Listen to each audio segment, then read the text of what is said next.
मागणी अशी आहे की ओबीसीची जनगणना करा आणि त्यांच्या लोकसंख्येप्रमाणे त्यांना आरक्षण द्या। ही मागणी आहे की नाही आपली? याच मागणीला विधानसभेनंतर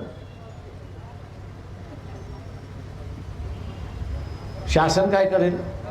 जर आपण सतर्क राहिलो नाही, आपण उद्या आमदार जिंकून आले नाही तर काय करेल? याच मागणीला धरेल की ज्यात जनगणना झाली पाहिजे आणि त्याच्यामध्ये एक जोडेल की ही जात गणना जोपर्यंत होत नाही तोपर्यंत आरक्षणाला स्थगिती देण्यात आली। सुप्रीम कोर्टाच्या एका निर्णयामध्ये नगरपालिका, महानगरपालिका, ग्रामपंचायती, जिल्हा परिषदा, पंचायत समिती यांच्यामधलं आरक्षण थांबलंय की चालू आहे? थांबलंय ना। मग उद्याच्या विधानसभेमध्ये सुद्धा विधानसभेनंतर ठराव झाला ते होऊ शकतं की होऊ शकत नाही?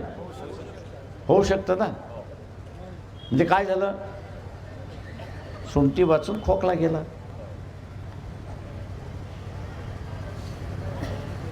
श्रीमंत मराठ्याच्या डोक्यावरती कोण बघायला मागते?